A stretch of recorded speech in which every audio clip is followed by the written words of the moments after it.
দেখো দুই ভাইয়ের কি অবস্থা দেখছো। আর ওইটা কি পাজি দেখো, ওইটা কি খায়? ওই ইয়েগুলো খায়, মানে জানার যে ইচ্ছে আছে লোহার রডটা। মামা বাবা চশমাটা কই? আমার চশমা দেখছো খায় কেমন? এইটাও কাটা খাবে। হ্যাঁ লটকা এলা দেশি নিমটা ফির তুলিয়ে গাইলে হবে? হবে না, হ্যাঁ এটা হবে না। কিন্তু ওটা তো রাখা যাবে না তো। চারা আনি গাড়ি তা ভালো, অন্য চারা আনি একটা না, রাখাই থেকে চারা আনি গাড়ি দিই। হ্যাঁ লটকো ফাঁকশুলি বাসা যাবে না। না এলে ঘর যদি তোলেন তাহলে এটা জায়গাটা তোমার না গেছে। লাগবে। এই যে মনে করো এই সমান করে তোমার জায়গাটা না গেছে। আরে কি করে শুনুন তো, সুপারি গাছ থাকবে, এটা কাটা খাবে, এটা কাটা খাবে, এই সমান আসবে না। লটকো গাছ কাটলে সুপারি গাছ কাটা খায়। এটা থাকবে, এটা থাকবে। তাহলে মনে করেন না ওটা কোনো আম গাছ, নিম গাছ, আম গাছ আর এই যে নিম ফুল গাছ। আচ্ছা বলে তিনটে তেজপাতাটা এইটা একটা ওই এলা বাজার দেওয়ার দরকার টানাটানি কাটা করা টানি হবে। করা হবে। শুরু করে আমরা কাটা ডাল ঠাল সারাসারি করা হবে না, আমরা এলাই বলে কাটে। আর ওই পেশে ওই পেশে কোনটা কোনটা কাটেন? বাসন না দেখি আমি মিথ্যা কথা কইছি তোরে।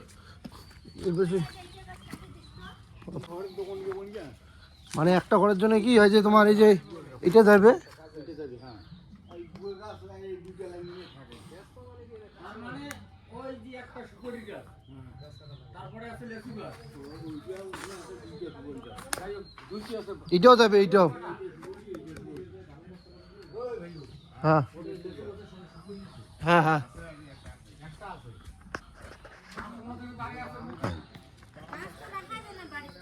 এইটা হেলি আছে তো। ঘর যদি তোলেন এই আমের গাছটা রাখি পাবেন না। পরে দিছিল জানেন এই চিনা ছিল একটা গাছ।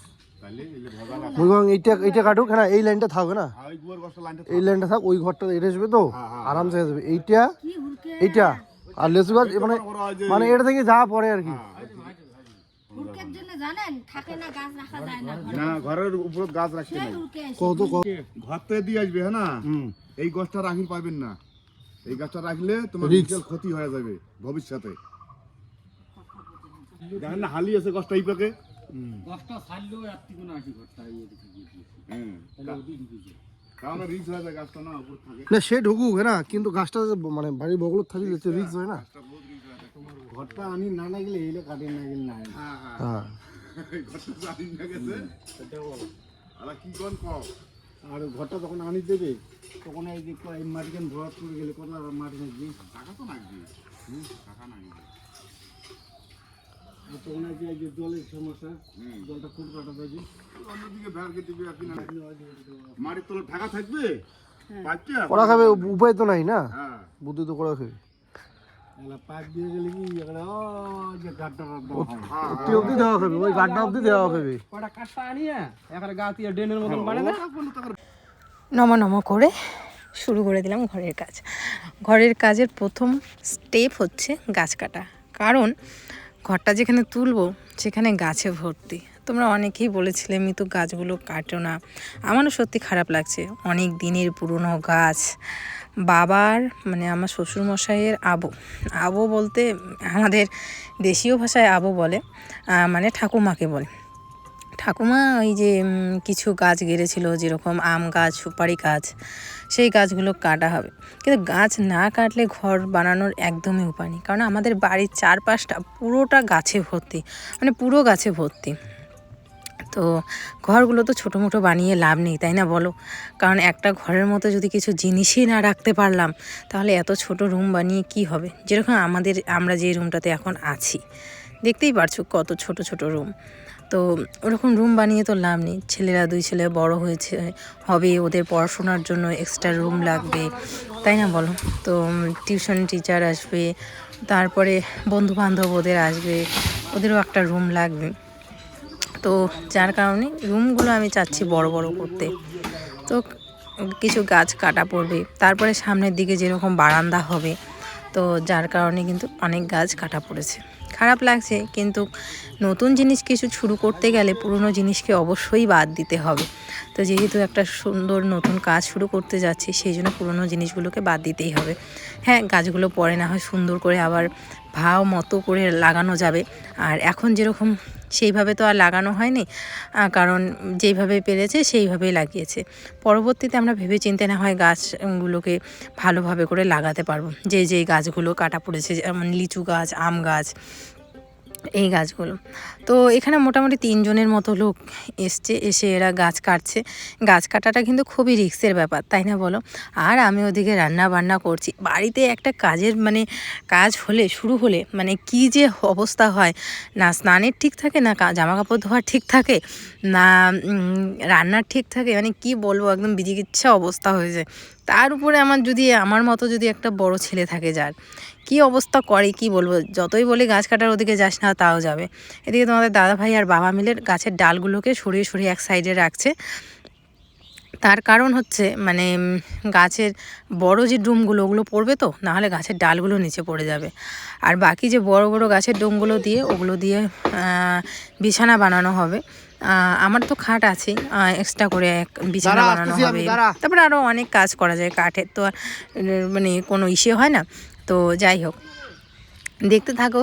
আর তোমরা খুবই এক্সাইটেড, তোমরা ভিডিওর মাধ্যমে, কমেন্টের মাধ্যমে আমাকে প্রতিনিয়ত জানাচ্ছ যে আমরা খুবই এক্সাইটেড। তোমরা জানো, আমি না যখন মেয়ে কানে ছিলাম, আমার মামার বাড়িতে যখন ঘরের কাজ হতো, প্রতিক্ষণ সব সময় ওই মিস্ত্রিদের সামনে বসে ঘরের কাজ করা দেখতাম। আমার খুব ভালো লাগে। একটা একটা করে ইট গেঁথে ওয়াল তোলা, প্লাস হচ্ছে ভিটি ঢালাই করা। আমার দেখতে এত ভালো লাগে না, এত ভালো লাগে কি বলবো। তোমরা কারা কারা এই জিনিসগুলো এনজয় করো অবশ্যই কমেন্ট করে জানিও। আমার বেশ ভালো লাগে, নতুন কিছু শুরু হচ্ছে, নিজে চোখ দিয়ে দেখতে বেশ ভালো লাগে। তো আমার মনে হয় আমার মতো অনেকেই আছো যে এই জিনিসগুলো এনজয় করো। হ্যালো,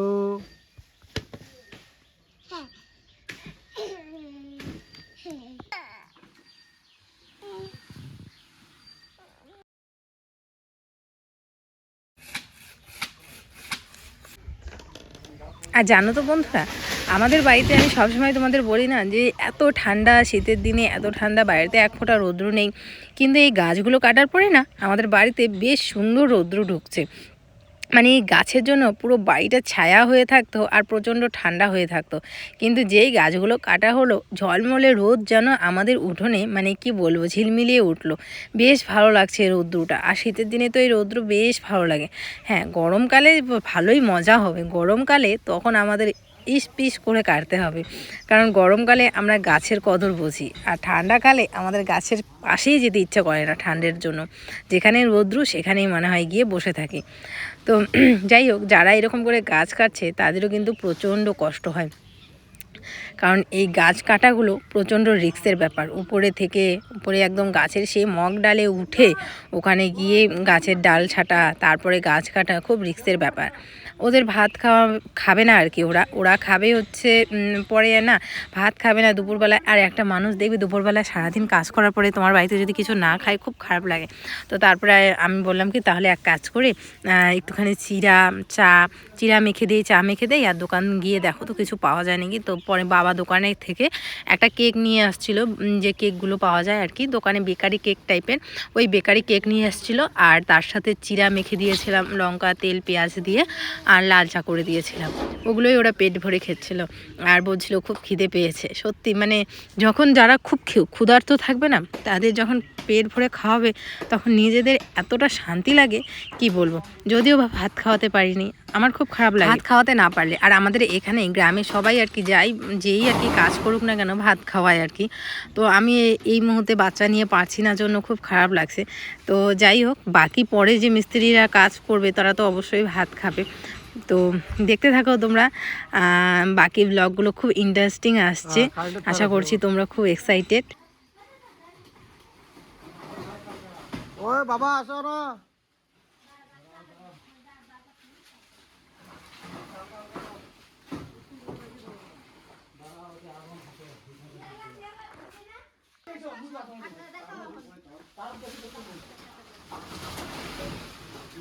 লাগছে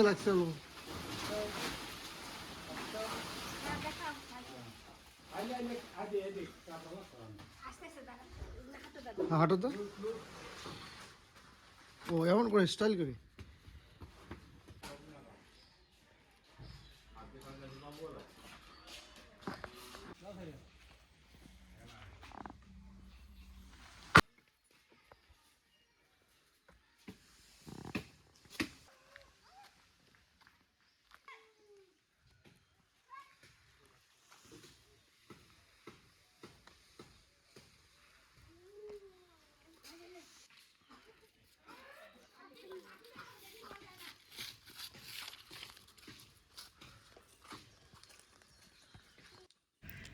গাছ কাটার পর এই হচ্ছে পরিস্থিতি। এখানে একটা আম গাছ ছিল, নিম গাছ ছিল, তারপর হচ্ছে নটকা গাছ ছিল, একটা সুপুরি গাছ ছিল। তো ঘরটা কিন্তু এই পাশে একদম পুরোটা চেপে আসবে। হয়তো বা বুঝতে পারছো বা আমি বোঝাতে পেরেছি, যার কারণে কালকের ব্লগে আমি এই জায়গাটা একটুখানি পরিষ্কার করেছিলাম, মানে ছোটো ছোটো গাছগুলো সরিয়ে দিয়েছিলাম। আর এই যে বড় একটা ঝাউ গাছ দেখতে পাচ্ছ, এই ঝাউ গাছটাকে ওইখান থেকে তুলে ফেলা হবে, তুলে ফেলে অন্য জায়গায় গাড়ার চেষ্টা করা হবে, বাড়ির সামনে আর কি, গেটের সামনে। আর এই যে সামনাটা দেখতে পাচ্ছ, এই জায়গাটায় কিন্তু বারান্দা টাইপের গেট হবে, মানে ওই যে থাকে না বারান্দা দিয়ে গ্রিল দেওয়া থাকবে, ওদিক দিয়ে গেট থাকবে, ওরকম আর কি করব। আর এখান থেকে গাছ কাটা হবে হচ্ছে একটা কি জানি গাছ আছে, কামরাঙা গাছ, সেটা এদিকে পার্সেল চলে আস। নাই কাটা নাই।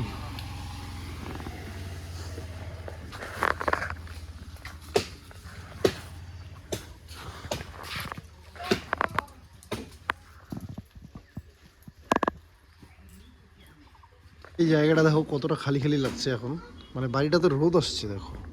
আর আগে পুরো এই জায়গাটা একদম পুরো মানে কি বলবো, মনে হচ্ছিল যে একদম কুপকুপা ঠান্ডা জঙ্গল চারদিকে। এখন বাড়িটাতে একদম ঝলমলে রোদ আসছে।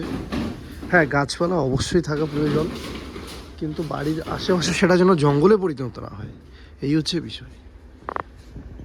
দেখো কত উপরে উঠছে, আমার তো দেখেই ভয় লাগছে। তার কারণ হচ্ছে যে একটা ভালো কাজ করতে যাচ্ছি, তার জন্য অনেক গাছ কাটতে হচ্ছে। যে গাছগুলো মানে আমার থেকে তো আমার বাবার বেশি খারাপ হচ্ছে, যে গাছগুলো যে বছর যত্ন করে লালন পালন করে এক কথায়, সেই গাছগুলো আজকে এই পরিণতিতে আসছে। সব থেকে ভালো যে সুপারির যে গাছগুলো কেটে ফেলা হলো 3 থেকে 4 পিস। ফলন তো সুপারির গাছ, ফুল সুপারি তো সারা বছর এমনি হয়, তো সেইখানে একটু খারাপ লাগছে আর কি, এই হচ্ছে বিষয়। হ্যাঁ, আর কী করা যাবে, গাছ এমনি এমনি কেউ কাটতে চায় না। হ্যাঁ, কারণ আমরা তো সবই বুঝি, তো কিছু করার নেই।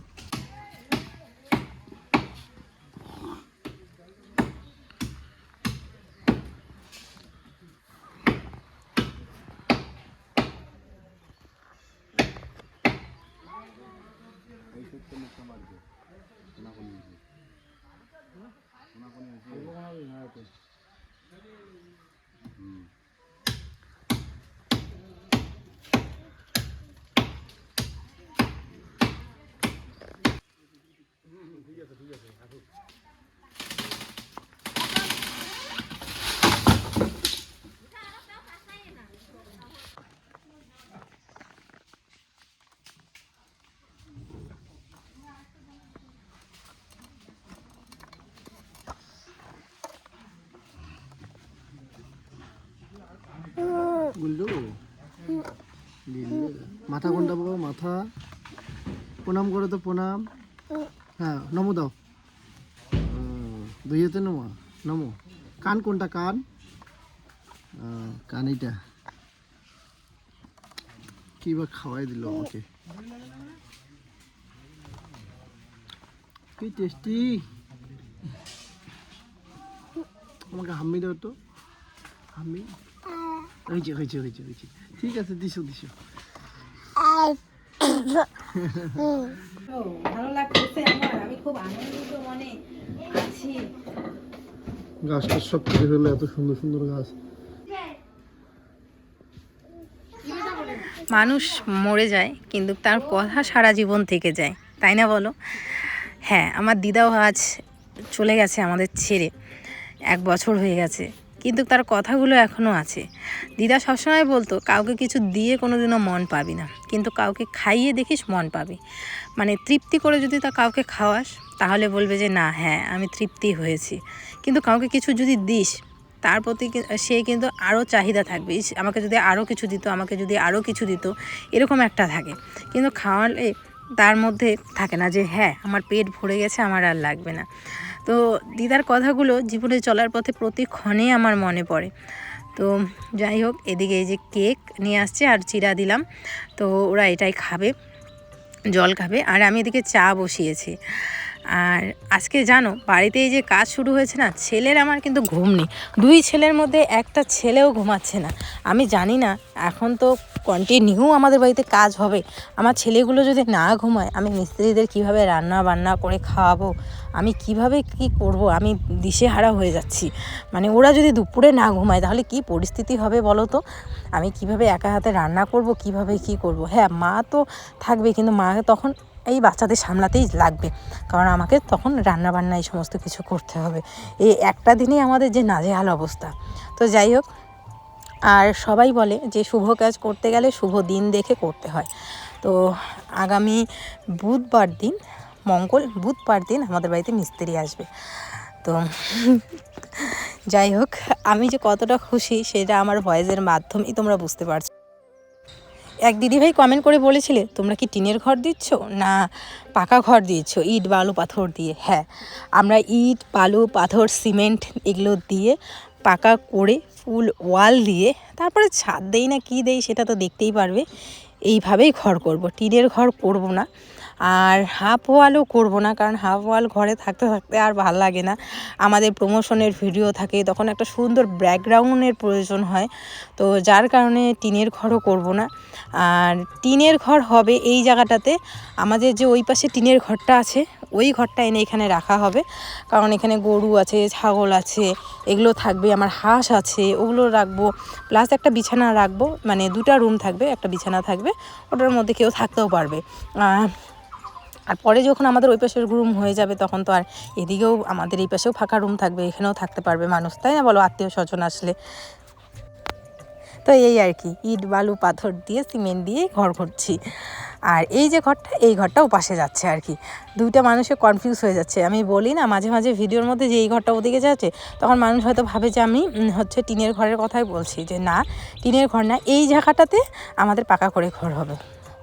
এদিকে আমি যাচ্ছি দুধ আনতে বেরোচ্ছি। তোমাদের দাদাভাই বলছে আধা কেজি দুধ এনেছো, আর লাগবে না, ওই দুধটা কালকে নিও। তো এই আর, তো এইভাবেই আমাদের আজকের দিনটা কেটে গেল। সারা দিন এত ব্যস্ততার মধ্যে এই গাছ কাটে, এই এটা সেটা, মানে এটা দিতে হয় ওটা দিতে হয়। বাড়িটা দেখো কতটা ফাঁকা ফাঁকা, মানে বাড়িটাও বোধহয় শ্বাস পেল। এত জঙ্গল হয়েছিল না গাছের জন্য। গাছ ভালো, কিন্তু সব গাছ ভালো না। 2 ছেলে দেখো সুন্দর করে ঘুমিয়েছে। আজকে মিতু চা নিয়ে আসলো। আর তোমাদের বলি, না না করার কিছু নেই, 2 ছেলে ঘুমিয়েছে ওইদিকে। মানে আমার রিল্যাক্সের চা, সন্ধ্যার চাটা আমার খুব রিল্যাক্সে খেতে ইচ্ছা করে। আর চায়ের সাথে কি আছে জানো বন্ধুরা, দারুণ একটা জিনিস, মানে ওরও পছন্দ আমারও পছন্দ, সবারই পছন্দ কম বেশি। আর দিনের বেলা কিন্তু আজকে ভাত খাইনি, একবেলা খেয়েছি শুধু। আমি বললাম ওকে 12টার দিকে খেয়েছে, 12:30টার দিকে মনে হয়। তারপরে বাড়িতে এত কাজ তারপর কিন্তু আমি সন্ধ্যাবেলা খেয়ে নিলাম। ও কিন্তু খেলো না, ও বলছে যে সন্ধ্যা হয়ে গেছে এখন আর আমি খাবো না, এখন যদি আমি সন্ধ্যাবেলা খাই তাহলে আমি রাতে খেতে পারবো না। তো রাতের খাবারটা ওর শান্তির, বলে যে আমার রাতের খাবারটাই শান্তি হয়, শান্তি মতো খেতে পারি। তো এটা তো শুধু কথা, শান্তির মতো তো খেতে পারা মানে বসলেই উঠে খুব মুশকিল। তো যাই হোক, স্পাইসি চিড়ে ভাজা, লঙ্কা টঙ্কা দিয়ে মাখছি, চানাচুর দিয়ে, আর তার সাথে হচ্ছে শসা হাফ নিছি, আর তার সাথে হচ্ছে দুধ চা। এই দেখো কতগুলো চা, এটা 2 জনের চা আমাদের। এদিকে আমার একটু বুড়ি বয়সে ছুরি হতে ইচ্ছা করলো, ভাবলাম যে একটুখানি মেহেন্দি পরি। আর এই দেখো আমাদের ভালোবাসা তো লাভ ইউ। এগুলো আমি ছোটোবেলায় খুব করতাম, লিখতাম এভাবে মেহেন্দি দিয়ে। এখন আর সেই জিনিসগুলো হয় না। তো ভাবলাম যে একটু মেহেন্দি দিচ্ছে, একটুখানি লেখি। কেমন হয়েছে অবশ্যই কমেন্ট করে জানিও। জানি অত ভালো হয়নি, খুব তাড়াহুড়োর মধ্যে দিয়েছি। এদিকে রাতের খাবার ডিম অমলেট, সাথে হচ্ছে আলু সেদ্ধ আর ডাল ছিল। তো চলো আজকের জন্য টাটা, দেখা হচ্ছে আগামীকাল আরেকটি সুন্দর ভিডিওর সাথে। সবাই খুব ভালো থেকো, সুস্থ থেকো, টাটা।